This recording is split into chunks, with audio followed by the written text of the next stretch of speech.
आपण आज ज्याला म्हणतो सायंटिफिक मॅनेजमेंट, त्याची बीजे रोवणारे व्यक्तिमत्व म्हणजे फ्रेडरिक विन्स्लो टेलर.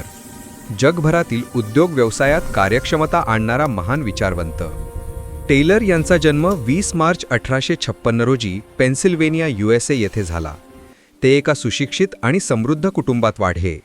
त्यांचे वडील फ्रँकलिन टेलर एक वकील होते, तर आई एमिली विन्स्लो सामाजिक कार्यकर्त्या होत्या. टेलर अत्यंत बुद्धिमान होते. त्यांनी फिलिप्स एक्झिटर अकॅडमीमध्ये शिक्षण घेतले, पण लहानपणापासूनच त्यांना डोळ्यांचा त्रास होता. त्यामुळे त्यांचे लॉचे उच्च शिक्षण थांबले.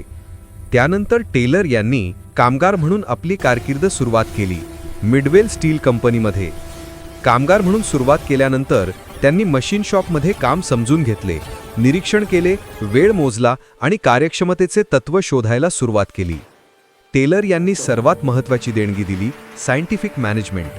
त्यांच्या मते काम अंदाजावर नव्हे तर विज्ञानावर आधारित असले पाहिजे. टेलर यांनी काम छोट्या छोट्या भागात विभागले आणि कोणती क्रिया सर्वात वेगवान व कार्यक्षम आहे ते शोधले. सर्व साधने, पद्धती व प्रक्रियांचे स्टँडर्डायझेशन त्यांनी पहिल्यांदा केले. जास्त उत्पादन करणाऱ्याला जास्त वेतन, प्रॉडक्टिव्हिटी आधारित वेतन प्रणाली टेलर यांनीच मांडली. टेलर म्हणतात, एकाच सुपरवायझरकडे सर्व कौशल्य नसतात, म्हणून त्यांनी 8 स्पेशलिस्ट्स असलेली फंक्शनल फोरमॅनशिप दिली. टेलर यांच्या 2 महत्त्वाच्या पुस्तका, प्रिन्सिपल्स ऑफ सायंटिफिक मॅनेजमेंट 1911 आणि शॉप मॅनेजमेंट 1903. टेलर यांनी मॅनेजमेंट आणि वर्कर्स दोघांनीही आपली वृत्ती बदलायला हवी, मेंटल रेव्होल्यूशन आवश्यक असा विचार मांडला. टेलर यांच्या विचारांनी जगभरातील इंडस्ट्रियल एफिशियन्सीमध्ये क्रांती घडवली. आजचा आधुनिक मॅनेजमेंट याच पायावर उभा आहे. 21 मार्च 1915 रोजी फिलाडेल्फिया येथे FW टेलर यांचे निधन झाले. वय होते फक्त 59 वर्षे.